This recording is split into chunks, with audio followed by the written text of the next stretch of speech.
आज मैं आपको कोऑर्डिनेट कंपाउंड में यानी उपसंयोजक यौगिकों में केंद्रीय धातु आयन सेंट्रल मेटल आयन जो होता है उसकी ऑक्सीडेशन स्टेट किस तरह निकाली जाती है इसकी जानकारी दूंगा और किस तरह से आसान तरीके से निकाली जाती है बिना फार्मूले का इस्तेमाल किए। आइए देखते हैं हम किस तरह से इसे निकालेंगे। हमारे पास जो सबसे आसान कॉम्प्लेक्स कंपाउंड होता है, संकुल यौगिक होता है, वो होता है K4 FeCN6।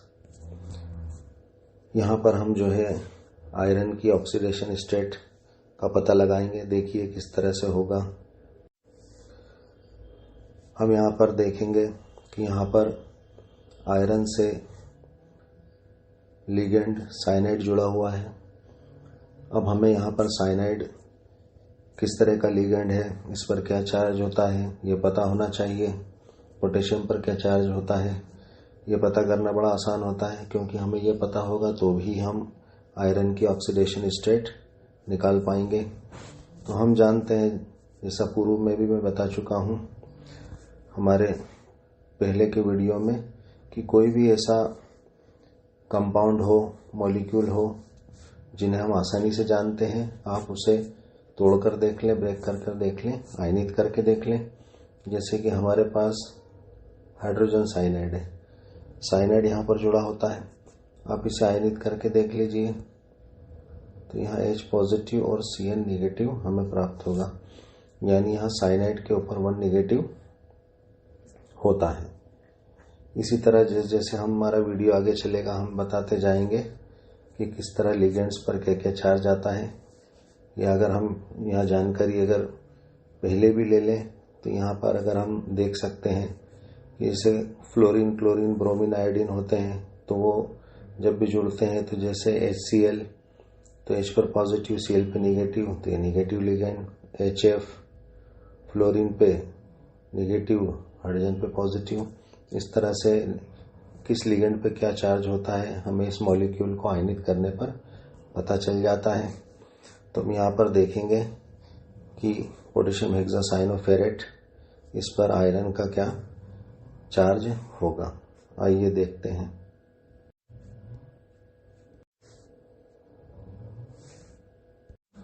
यहाँ हमारे पास है K4 FeCN6।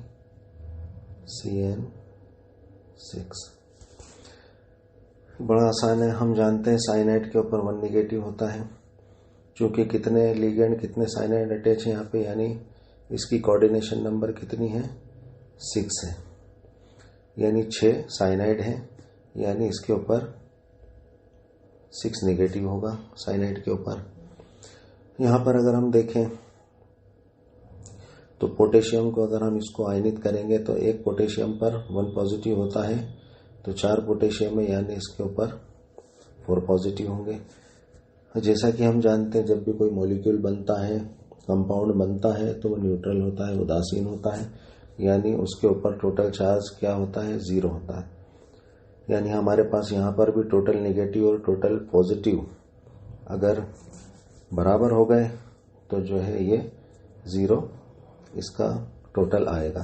तो यहाँ पर अगर हमारे पास पोटेशियम के 4 पॉजिटिव है, साइनाइड के टोटल -6 है, तो डेफिनेटली यहाँ पर आयरन के ऊपर +2 चार्ज होगा, क्योंकि तभी ये +6 टोटल हो पाएगा -6 के इक्वल। तो ये टोटल हमारे पास इसके ऊपर 0 आ जाएगा, यानी आयरन की ऑक्सीडेशन स्टेट यहाँ पर 2 पॉजिटिव होगी। इसी बेस पर हम दूसरे भी जो कॉम्प्लेक्स कंपाउंड्स हैं उनके ऊपर भी जो है सेंट्रल मेटल आयन की ऑक्सीडेशन स्टेट हम आसानी से निकाल सकते हैं। आइए हम दूसरे कॉम्प्लेक्स कंपाउंड्स को भी देखते हैं। यहाँ पर हमारे पास एक कॉम्प्लेक्स कंपाउंड Na4PtCl4 है। हम इसको इस तरह से भी कर सकते हैं जैसा अभी हमने देखा, या हम इसे आयनित करके भी अगर कर सकते हैं तो वो भी हम पता कर सकते हैं कि उसको किस तरह से किया जाता है। अगर हम यहाँ पर इसे कॉम्प्लेक्स कंपाउंड को आयनाइज करें तो 4 Na पॉजिटिव, और हमें क्या मिलेगा, उपसर्जक मंडल जो कि स्ट्रॉन्ग होता है, ये आयनित नहीं होता, ये हमें मिल जाएगा। और इस पर चार्ज क्या होगा, 4 सोडियम अटैच है तो इस पर 4 नेगेटिव आ जाएगा। हम चाहें तो इसका भी जो है ऑक्सीडेशन स्टेट प्लेटिनम की यहाँ पर इससे भी निकाल सकते हैं। आइए देखें किस तरह से होगा। हमारे पास है PtCl4 नेगेटिव, ठीक है। यहाँ पे हम इसे इस तरह से कर सकते हैं कि Cl जो है हम जानते हैं, अभी हमने बताया कि किसी भी ऐसे जो हम जानते हैं ज्ञात जो मॉलिक्यूल होता है उससे हम इसको आयनित करके देख लें तो क्लोरीन की इलेक्ट्रोनेगेटिविटी ज़्यादा है, इस पर नेगेटिव इस पर पॉजिटिव आएगा, यानी क्लोरीन पर वह नेगेटिव होता है। तो यहाँ पर क्लोरीन जो है 4 है, यानी क्लोरीन पर टोटल चार्ज होगा -4। अब ये बात ध्यान रखिए कि अगर इसके ऊपर ओवरऑल चार्ज अगर निगेटिव है, अगर कोऑर्डिनेशन स्फीयर के ऊपर ओवरऑल चार्ज निगेटिव है, तो आपको इन लिगेंड्स में से जो निगेटिव चार्ज है इसमें से इस 4 को आप माइनस कर दीजिए। जो बचा हुआ चार्ज होगा, अगर बचता है तो ठीक है, और नहीं बचता है तो ये चार्ज जो है प्लेटिनम का 0 होगा, ठीक है। इस बात का आप ध्यान रखें कि ओवरऑल चार्ज अगर निगेटिव है तो आप जो है टोटल जो भी लिगेंड का चार्ज आ रहा है उसमें से इसको माइनस कर दीजिए। तो 4 में से 4 माइनस हुआ तो प्लेटिनम पर 0, यानी प्लेटिनम की ऑक्सीडेशन स्टेट यहाँ पर 0 होगी। इस तरह से भी आप कर सकते हैं। ध्यान रखें अगर ओवरऑल चार्ज पॉजिटिव होता है तो आपको लिगेंड्स का जो भी चार्ज होता है उसमें आप इसे प्लस करेंगे, माइनस होता है तो माइनस कर देंगे, नेगेटिव चार्ज होता है और पॉजिटिव चार्ज आता है तो आप इसमें प्लस कर देंगे। जो बच्चा चार्ज होगा वो सेंट्रल मेटल आयन का केंद्रीय धातु परमाणु का ऑक्सीडेशन स्टेट होगी। आइए हम दूसरे भी एग्जांपल देखते हैं। हमारे पास एक एग्जांपल है Li2 PtOH4। हम जानते जो लिगेंड्स सेंट्रल मेटल आयन से अटैच होते हैं, जितने लिगेंड्स जुड़े होंगे उसका टोटल उसकी कोऑर्डिनेशन नंबर होता है। जैसे यहाँ पे 4 है तो ये प्लेटिनम का कोऑर्डिनेशन नंबर होगा। यहाँ पर हम देखें, आपको मैं बता चुका हूँ, आप आयनित करके देख लीजिए। हमारे पास HOH है, जल है, आप इसको आयनाइज करेंगे तो ये H पॉजिटिव OH नेगेटिव की तरह, यानी हाइड्रोक्साइड पर जो है एक नेगेटिव चार्ज होता है, ठीक है। तो यहाँ पर अगर हम देखें तो OH के ऊपर नेगेटिव चार्ज है, यहाँ पर 4 OH है, यानी टोटल इसके ऊपर OH के ऊपर -4 चार्ज होगा, ठीक है। यहाँ अगर हम देखें लिथियम पर 1 पॉजिटिव होता है तो 2 लिथियम है तो ये 2 पॉजिटिव हो जाएगा। हम जानते हैं कि मैं पहले भी बता चुका हूँ कि कोई भी मॉलिक्यूल अगर बनता है जो भी, तो वो टोटल उसका चार्ज 0 होता है, यानी वो उदासीन होता है। तो यहाँ पर अगर हम देखें कि प्लेटिनम पर हम कितने पॉजिटिव रखेंगे कि ये टोटल 0 हो जाए, यानी यहाँ पर हम 2 पॉजिटिव रखेंगे तो टोटल हमारे पास 4 पॉजिटिव ये 4 नेगेटिव के इक्वल हो गया, यानी ये 0 हो सकता है। यानी यहाँ पर प्लेटिनम का चार्ज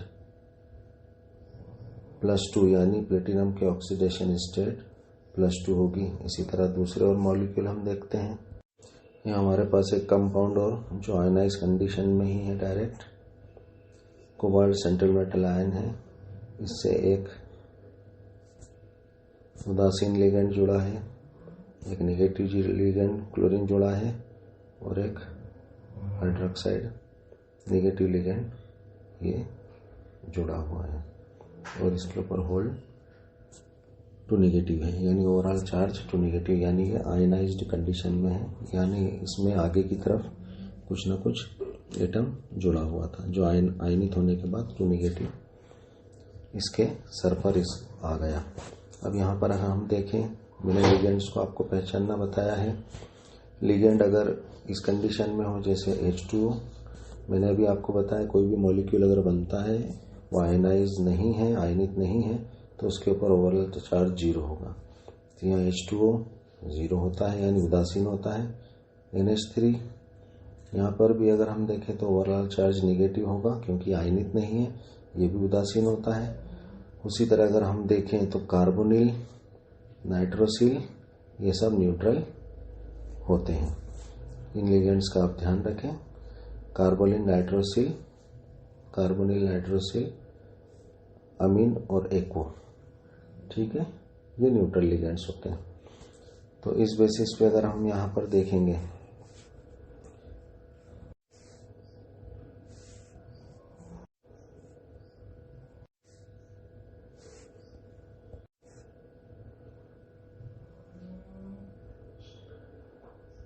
तो हमारे पास 2 अमीन हैं और क्लोरीन हम बता चुके हैं हाइड्रोजन क्लोराइड से अलग होता है, इस पर निगेटिव चार्ज होगा। OH वाटर से, पानी से अलग होता है। HOH हाइड्रोजन प्लस की तरह जाता है, OH निगेटिव की तरह जाता है, इस पर निगेटिव होगा। यानी यहाँ अगर हाइड्रोक्साइड पर अगर हम देखें तो 2 नेगेटिव चार्ज आया। यहाँ क्लोरीन पर अगर हम देखें तो इस पर -2 चार्ज आया। यहाँ अगर हम एमीन पर देखें तो ये होता है 0, अभी हमने देखा।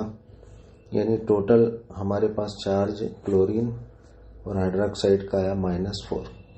मैंने जैसा कि आपको बताया था पहले कि अगर ओवरऑल चार्ज अगर निगेटिव है तो आपको इसमें से माइनस कर देना है इसको। तो हमारे पास -2 है, -4 है, इसमें से 2 गए तो हमारे पास जो है कितना बचा, टोटल इसके ऊपर चार्ज बचा -2। यानी कोबाल्ट के ऊपर हम क्या चार्ज रखेंगे कि -2 के इक्वल हो जाए। क्या पॉजिटिव चार्ज रखेंगे, +2। तो ये +2 -2 से कैंसिल, इसके ऊपर ओवरऑल चार्ज नेगेटिव हो जाएगा। यानी कोबाल्ट की ऑक्सीडेशन स्टेट +2 होगी, ठीक है। और एग्जांपल्स हम ले सकते हैं, ये आयनाइज कंडीशन का हमने एग्जांपल लिया और एग्जांपल हम ले सकते हैं। बस आप लिगेंड्स का ध्यान रखें, वो पॉजिटिव है, निगेटिव है। मैं पॉजिटिव लिगेंड्स के बारे में भी आपको जानकारी दे देता हूं। पॉजिटिव लिगेंड्स में होते हैं NO पॉजिटिव, नाइट्रोसोनियम होता है, NO2 नाइट्रोनियम होता है, ठीक है। ये इस तरह से हमें प्राप्त होते हैं। जैसे मान लो HNO3 है, अगर हम इसे हाइड्रोजन को की तरह से आयनित करेंगे तो ये हो जाएगा H पॉजिटिव और NO3 नेगेटिव।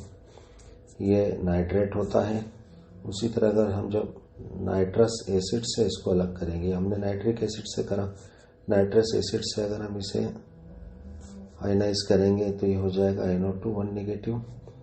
ये नाइट्राइट होता है, ठीक है। उसी तरह अगर हम इसे इस तरह से आयनित करें,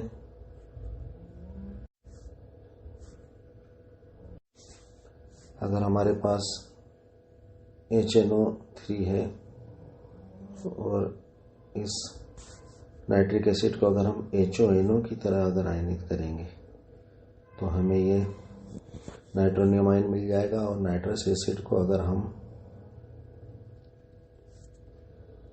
HONO की तरह आयनित करेंगे तो हमें यहाँ पे नाइट्रोसोनियम आयन, ये नाइट्रोसोनियम आयन, ये नाइट्रोनियम आयन, ये जो है पॉजिटिव लिगेंड्स होते हैं। तो ये बड़ा आसान होता है, आपको रटने की जरूरत नहीं। आप जब भी इस तरह से देखें आप आसानी से लिगेंड्स धनात्मक होगा, ऋणात्मक होगा या उदासीन होगा आप पता कर सकते हैं। ये आसान प्रोसीजर है। हम और एग्जांपल्स देख लेते हैं। यहाँ पर हम एक पॉजिटिव वाला एग्जांपल भी ले लेते हैं। जैसे कि मान लो कोबाल्ट एक लिगेंड, इससे एथिलीन डायमीन अटैच है, फ्लोरीन अटैच है। ये लेफ्ट साइड में है तो डेफिनेटली इधर है ClO4। ये ClO4 हम जानते हैं HClO4 से अलग होता है, यहाँ पे H पॉजिटिव की तरह और पूरे ClO4 पर 1 नेगेटिव आता है। यानी यहाँ पर अगर अभी हम देखें तो हाइड्रोजन की जगह ये पूरा कोऑर्डिनेशन स्फीयर अटैच हुआ है। यानी कोऑर्डिनेशन स्फीयर पर 1 पॉजिटिव होगा और ClO4 पर 1 नेगेटिव होगा। हमने इसे आयनित करके देखा है। अब हम आसानी से इस कोऑर्डिनेशन स्फीयर जिस पे पॉजिटिव चार्ज है इसका भी हम एग्जांपल देख लेते हैं। आइए देखते हैं। तो हमें यहाँ पर कोऑर्डिनेशन स्फीयर पर आयनित करने पर 1 पॉजिटिव मिला। हमारा प्रोसीजर वही है, इथिलीन डायमीन, ये भी अमीन एक्वो यानी पानी, और अमोनिया अमीन और नाइट्रोसिल कार्बन की तरह इस पर भी नेगेटिव चार्ज होता है। ये पूरा मॉलिक्यूल है, आयनित नहीं है। फ्लोरीन हम जानते हैं HF से अलग होता है, यानी इस पर फ्लोरीन पर 1 नेगेटिव चार्ज होता है। तो यहाँ पर फ्लोरीन 2 है तो इस पर 2 नेगेटिव चार्ज होंगे। इथिलीन डायमीन जो है उदासीन होता है, इस पर 0 होगा। और मैंने आपको बताया था जब भी ओवरऑल चार्ज अगर पॉजिटिव हो तो आपको टोटल जो इधर आ रहा है नेगेटिव, उसमें इसको प्लस करना पड़ेगा। इसको क्या करें, आप इसमें प्लस कर दें, यानी ये हो जाएगा -3। यानी अगर आपको टोटल कोऑर्डिनेशन स्फीयर को अगर 0 लाना है तो आपको कोबाल्ट को +3 लेना पड़ेगा। ठीक है, ओवरऑल चार्ज अगर पॉजिटिव है तो आप प्लस कर दें इसमें जितने भी नेगेटिव चार्ज हैं, और अगर ओवरऑल चार्ज जो है इसके ऊपर, इसके सर पर चार्ज अगर नेगेटिव है तो आप जो है उसको उसमें से घटा दें, माइनस कर दें। पॉजिटिव हो तो प्लस कर दें। तो यहाँ पर देखिए हमारे +3 और -3 हमारे पास 0 प्राप्त हो गया, यानी यहाँ पर कोबाल्ट की ऑक्सीडेशन स्टेट +3 होगी। इस तरह आसानी से आप किसी भी कोऑर्डिनेट कंपाउंड, जो भी कॉम्प्लेक्स कंपाउंड कोई सा भी हो, आप आसानी से सेंट्रल मेटल आयन के ऊपर क्या चार्ज होगा, आप आसानी से ऑक्सीडेशन स्टेट उसकी निकाल सकते हैं। धन्यवाद।